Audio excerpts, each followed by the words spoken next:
Hello friends, this video on management of natural resources part 4 brought to you by examfear.com. No more fear from exam. So let us now talk about forest conservation. Now there were some of the acts or there were some of the rules and laws made in past also in order to conserve forests so that people do not cut down trees unnecessarily and disturb the ecosystem. So there was some such act which was passed in 1980 known as the Forest Conservation Act. So what was the result of this act? Deforestation increased, biodiversity decreased. So even though this act was passed, but it did not yield good results. I mean, even with this Forest Conservation Act also, biodiversity kept decreasing and deforestation kept increasing. Wildlife dwindled because as the more you cut forests, the more you cut down forests, what will happen? Animals will lose their source of food, because most of the animals, for example, if you consider deer or goats or cows, they all feed on plants, right? So if you cut down the plants, they will have nothing to feed upon. So that is how the wildlife will also get dwindled and the biodiversity will get spoiled. Again, there was another policy or conservation act which came in 1988 known as the National Forest Policy. So after this policy came up, what was there in this policy? Villages along with forest department will manage specific forest blocks. Like every forest block will have a forest department. That means there will be a forest officer who will be responsible for that particular forest, right? Now there will be nearby villages as well. So the villages as well as the forest officers together will manage those specific forests so that they will protect that particular forest from being cut down by anybody else. Now what was the result of this policy? There was again no considerable success. Now again came up another Forest Management Act in 1992 by 17 states known as Joint Forest Management. So this Joint Forest Management Act was brought into life by 17 different states. They together formed it, and that is why it was known as Joint Forest Management. Now in this, considerable success was achieved because this time this was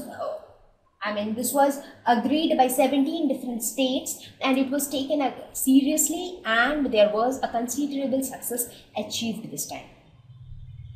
So you see that in order to conserving forests is also not an easy task, because it is not very easy to make each and every people understand the importance of forests. Because most of the times what happens is that these industrialists, they become very much self-centered and that they start cutting down forests. And that is not right.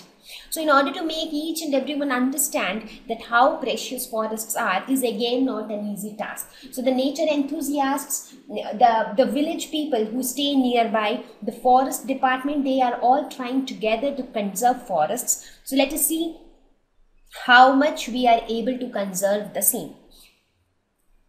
Now let us look at some of the examples from history where people did so much of sacrifice and compromise just to conserve forests. Protection of khejri trees in Khejrali village in Rajasthan. In Rajasthan there was a village named Khejrali, and that village was called Khejrali because of the plantation or because of the presence of so many khejri trees in that village. Now once what happened was, some people came up to cut down those khejri trees. So there was a nature lover named Amrita Devi along with the villagers from nearby villages sacrificed their lives for the protection of khejri trees. They stood in front of the people who came to cut down the trees and they told that if you want to cut the trees, you will have to kill us and only then you will have to cut down the trees. So they fought with them. So many of them sacrificed their lives for protecting those khejri trees. So this is just imagine how wonderful this example is. People are so very serious about conserving forests that they are even sacrificing their own lives, right? But at the same time, there are some other group of people who, in order to earn more money, are cutting down the trees. right? So in order to maintain an ecological balance, it is very much needed that adequate number of plants, adequate number of animals, birds, insects, adequate an amount of natural resources like water, air, soil, everything is present in a proportionate amount. Only then the ecological stability will be maintained, right? So all of us should be able to understand this. Again, there was another example which was popularly known as Chipko Andolan.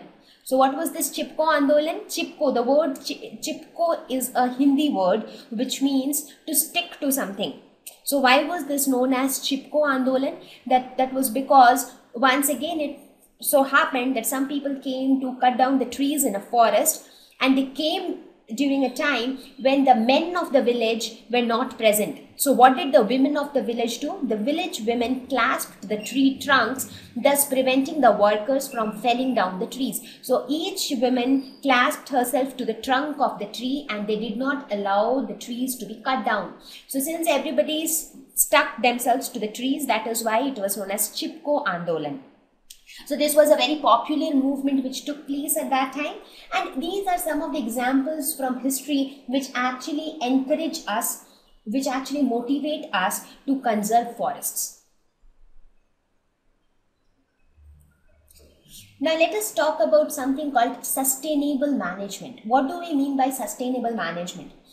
As I mentioned before, we should always take care that forests in a particular area are sustained. The forest should not get extinct. I mean, it should not get completely destroyed, right? So we should follow a management known as sustainable management, so that the resources can be sustained. The resources do not become extinct. Now, one of the beautiful examples of sustainable management is given by the sal forests of Arabari range. There are these sal forests somewhere near West Bengal. Now, which was a utter waste forest. I mean, that forest was of no worth at that period of time. I mean, there was not much good cultivation. There was not much useful things obtained from that forest. So that forest was an utter waste at that point in those days. Now, there was a forest officer who was posted in that forest, and what did he do? He made use of this management. What did he do? He involved the villagers of the nearby villages in protection of badly degraded sal forests. So he involved the village people to protect the forests. So the villagers were given employment in silviculture and harvesting work. So the villagers were paid for that. Now everybody wants to get a job, everybody wants a earning for himself, right? So the nearby village people, they are generally poor and they don't have anything to do, they don't earn much, right? So if they get some kind of employment in the forest itself, so they will do their part of job in a very nice way, because they know that they are going to be paid for the same. Now all the villagers together, along with the forest department, along with the initiative of the forest department, they worked so well that the waste forest became a wonderful one. So what was the result? The result was that the previously waste sal forest showed great improvement, and it was valued rupees 12.5 crores. So something which was worthless before became worth of 12.5 crores, right? So that is how by good management we can improve things. That means many of the times it happens that even the villagers, or mostly the villagers or the village people who stay nearby the forest, they are benefited from forests. But at the same time, sometimes those villagers only take undue advantage of the forest, which is again not correct.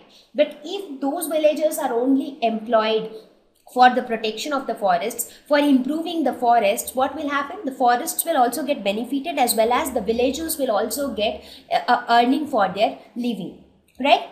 So this is how forests, so what did we study in the topic under forests and wildlife? You saw that how forests are a wonderful resource, how forests and wildlife are important in order to maintain the ecological stability. What are the different ways by which forests should be conserved? Who are the people who are responsible for conserving forests? Who are the people who are responsible for destroying forests? And some of the examples which from history where people have sacrificed their own lives for the conservation of forests. Right? Thank you. Please visit examfear.com to watch free educational videos, try free online tests, get the best quality study materials, study from the best tutors and mentors, and much more. Thank you once again.